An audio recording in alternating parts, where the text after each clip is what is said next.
राज्याचे उपमुख्यमंत्री अजितदादांनी आज बारामतीच्या दौऱ्यावर असताना तिथल्या सभेमध्ये बोलताना पुन्हा एकदा सुतोवाच केलं.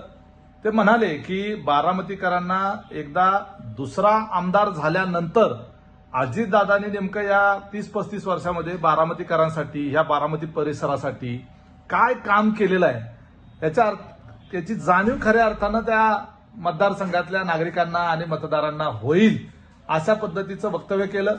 साहजिक आहे, एखाद्या लोकप्रतिनिधीने त्याचा मतदारसंघ अशा पद्धतीनं विकसित करावा की तो विकसित झालेला मतदारसंघ आहे तो देशातला एक मॉडेल बनावा. देशाच्या पंतप्रधानांना येऊन या मतदारसंघाची डेव्हलपमेंट बघावी. देशातल्या केंद्रीय मंत्र्यांना, देशभरातल्या वेगवेगळ्या मुख्यमंत्र्यांना, एवढंच काय जगभरातल्या अनेक मान्यवरांना बारामती मतदारसंघाचा विकास कसा झालाय हा पाहण्याचा मोह व्हावा. एवढी डेव्हलपमेंट त्या बारामती भागाची अजितदादांच्या माध्यमातून झाली.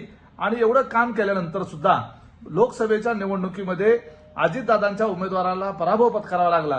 याचं कुठेतरी खंत त्यांच्या मनातून ती जाणवते.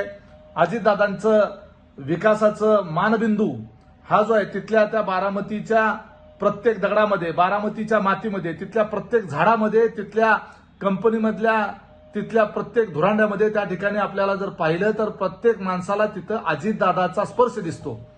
स्वतःचं घर जसं सजवावं, स्वतःच्या घरामध्ये जशा पद्धतीनं आपण काळजी घेऊन स्वतःच्या घराला सजवतो तसा बारामती मतदारसंघ अख्खा अजितदादांनी सजवला, विकसित केला. त्या बारामतीवर मनापासून प्रेम केलं. सकाळी 6 वाजल्यापासून ते रात्रीच्या 11 वाजेपर्यंत सातत्यानं काम करणारा हा नेता जेव्हा त्याच्या आवाहनाला प्रतिसाद देऊन एवढं काम करून सुद्धा जर लोक मतदानाच्या वेळेला जर त्या ठिकाणी विरोधात मतदान करत असतील त्यावेळेला उद्विग्नता येणे साहजिक आहे. आणि त्याच्यातूनच अजितदादांनी म्हटलेलं की बारामतीकरांना कळलं पाहिजे की एखादा दुसरा आमदार झाल्यानंतर त्याची तुलना जी आहे ते मी केलेल्या कामाची तुलना करण्याच्या करता एखादा पर्याय तरी असला पाहिजे. त्याच्याशिवाय कळेल कसं लोकांना की अजितदादांचं केलेलं काम आणि जो नवीन कोण असेल त्याचं केलेलं कामामध्ये काहीतरी फरक. बऱ्याच वेळेला अतिपरिचयामध्ये अवज्ञा होते. आपल्याच माणसाची आपल्याला किंमत नसते. आज अजितदादासारखा लोकप्रतिनिधी महाराष्ट्रातल्या प्रत्येक विधानसभा मतदारसंघाला मिळाला असता तर आमचाही मतदारसंघ हा बारामतीसारखा विकसित झाला असता असं प्रत्येक मतदाराला वाटू शकतं. एवढं अप्रतिम काम त्या बारामती मतदारसंघामध्ये अजितदादांनी केलं. असं असताना ही सुनेत्रा वहिनींचा पराभव झाला आणि याची कुठेतरी खंत अजितदादांना निश्चितपणे आहे.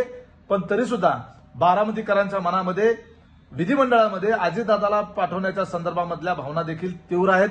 बारामतीचं नातं पवार कुटुंबाशी जोडलं गेलेलं आहे. कदाचित पवार साहेबांचं वयोमान, पवार साहेबांच्या बद्दलची सहानुभूती आणि पवार साहेबांच्या संदर्भातली असलेली आत्मीयता या भावनेतून लोकसभेला ताई आणि विधानसभेला दादा असा विचार कदाचित बारामतीकरांनी केलेला असू शकतो. परंतु अजितदादांनी जे काम त्या बारामती मतदारसंघात केलंय, ज्या लोकांची ज्या पद्धतीनं कामं त्यांनी केलेली आहेत याला तोड नाही.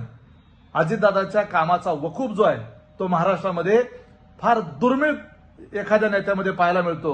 आजच्या काळात तर तसा वकूफ कुणाच्यातही पाहायला मिळत नाही. एवढं अजितदादांनी काम त्या बारामती मतदारसंघात केलेलं आहे आणि एवढं काम करून सुद्धा पराभव स्वीकारावा लागणं याची खंत कुणालाही वाटू शकते. हे नैसर्गिक आहे. एबीपी माझा, उघडा डोळे बघा नीट.